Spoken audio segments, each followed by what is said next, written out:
What's going on, everybody? Welcome to the Rad Chad Show. Today we have got a review for you of Exit the Game, The Pharaoh's Tomb. Now this is the third, and I would strongly suggest playing it in that order, game in the Exit series. We played the Abandoned Cabin, absolutely loved it. We played the Secret Lab, didn't really enjoy it. They were kind of on two polar opposite ends of the spectrum as far as how our enjoyment was for those games. Where does The Pharaoh's Tomb compare to those two? Well, let's find out right now in this review.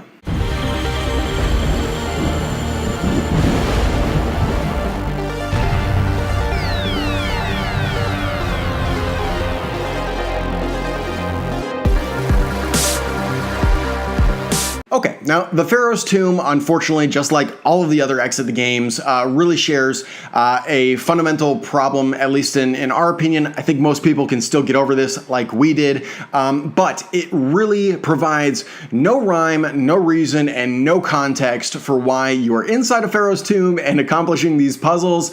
It gives you a very, very brief excerpt at the very beginning that basically just says, hey, you're trapped in a tomb, find your way out, good luck, you know? And that's basically it. And I think, again, most people will be able to get over this. It's not a problem, other than the fact that other escape room board games in what has become a very crowded market have already done context and story built in their games far better than the Exit series. And so I guess if you're coming from this fresh, brand new, and you've never played an escape room game before, that's not going to matter, right? But if you're coming from Unlock or Escape Room the board game or some of these other ones, you might have a certain level of expectation like we did, and that might initially disappoint you to find out that this game really has no story behind it at all. Now, the other thing that I will mention is that the Pharaoh's Tomb has got good components, but it doesn't go above and beyond in any way, shape, or form, right? So you get this dial, it's got sort of like three, I'll call them almost like gears that you can sort of spin around. So you also get a booklet, and that booklet has got all sorts of puzzles in it. Sometimes you get some miscellaneous extra components that are also within the box that you punch out that'll help you solve puzzles as well. And between the booklet, the extra components, and this dial, that's really all that comes with the game. The artwork on them looks pretty good. Everything is very functional. There's nothing flawed with them per se. But going back to what I had originally said, it just doesn't go above and beyond. I look at games like Unlock, and they have an app built in where, sort of like if you played Mansions of Madness 2nd Edition, you can solve puzzles within the app, and that's very unique, and I like that about the game. Then you've got games like Escape Room the board game that have a very tactile feel to them. So you've got these keys, for example, that you need to put into a decoder, and the decoder beeps at you to tell you if you're right, and it docks you time if you're wrong.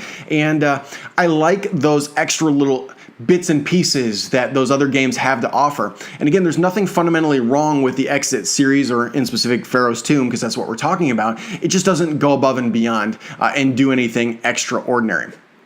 At the end of the day, though, what is the absolute most important thing when it comes to an escape room game is the quality of its puzzles. Now, when it came to the Abandoned Cabin, we thought a few things. Number one is we thought that the difficulty was just right. There was a sense of progression as we just snowballed from one puzzle to the next puzzle to the next puzzle. We really felt like we were on a roll. And when you get into that mode, there's a sense of accomplishment that you can really start to enjoy.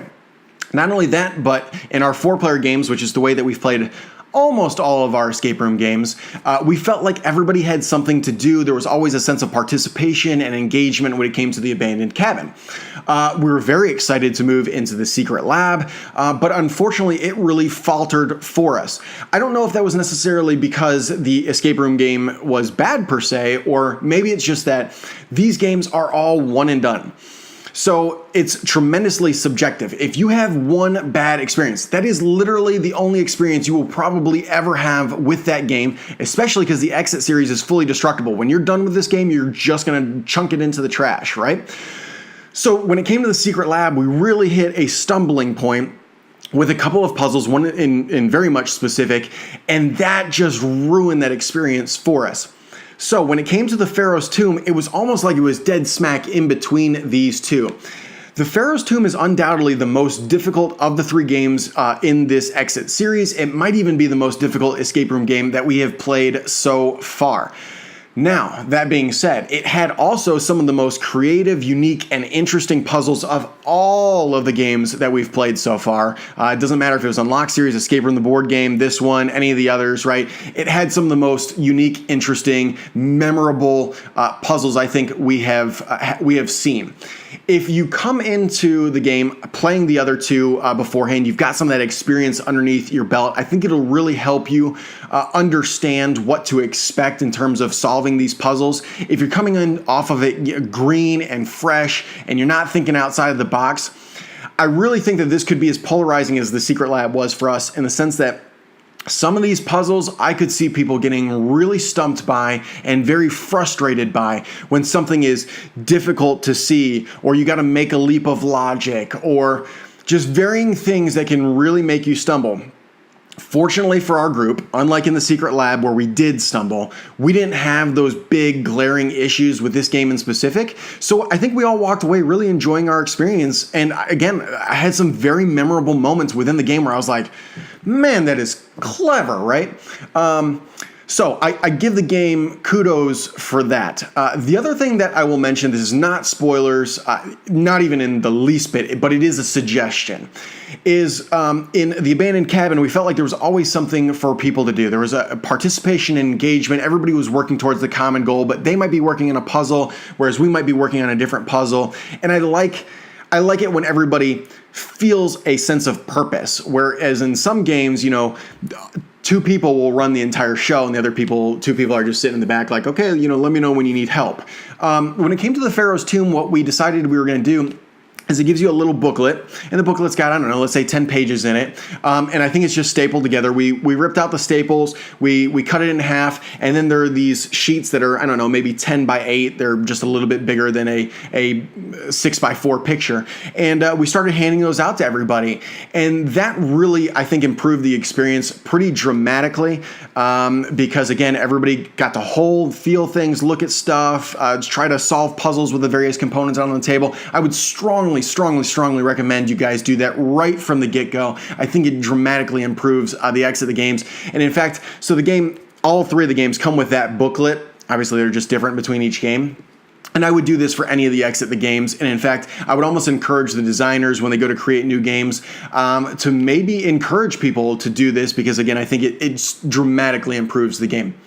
I mentioned that the Exit series is fully destructible. Now, the Pharaoh's Tomb, normally in my previous reviews, I had taken pictures of the game, and then I show non-spoiler pictures to kind of help you guys visualize and understand the stuff that I'm talking about as I'm reviewing the game.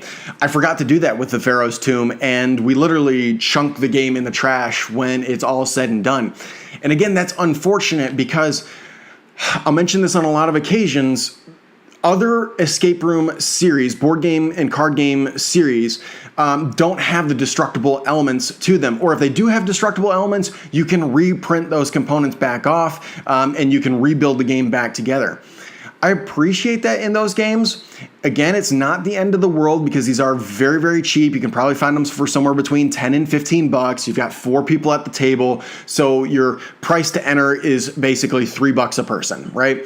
And for most people, they're not going to care when an escape room in real life is going to cost 15, 20, 30 bucks, depending on sales, Groupons, when you're going and stuff like that. So I think it's still good bang for your buck. And provided you get a really, really good experience, the games are going to last, let's say an hour, hour and 15, hour and a half, maybe. I don't think they would run any longer than that.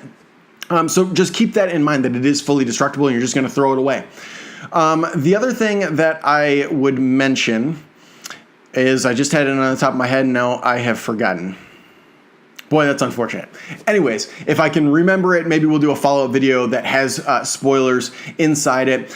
To kind of recap on the Exit series as a whole, I think the Pharaoh's Tomb is not quite as good as the Abandoned Cabin, but it's definitely up there. It was a good experience. So 2 out of 3 good experiences, I think, for us and how subjective these escape room games can be is pretty good. I would still give the Exit the Game series as a whole a recommendation. And If you are looking for a more in-depth comparison between Unlock, Escape Room the board game, Deckscape, Escape the Room, I think that one's called, and then obviously Exit the Game, I'm going to do that. So I don't normally plug my channel, but head on over to the YouTube channel, click the subscribe button. It's hot on my docket. The next two games that I think we're going to play are the Deckscape games and then the Escape the Room games. And then we'll do just one massive comparison with all of the games and find out ultimately which one we found to be the best, weigh out the pros and cons of each. And I think hopefully that'll be really beneficial to people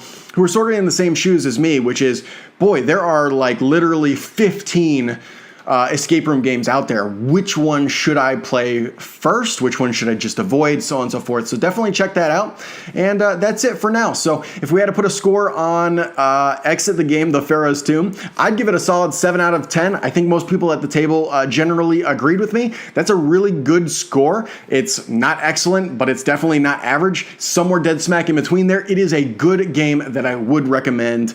So that is Exit the Game, the Pharaoh's Tomb. And until next time, you guys are watching The Rad Chad Show. Thanks. Thank you for watching The Rad Chad Show. Until next time.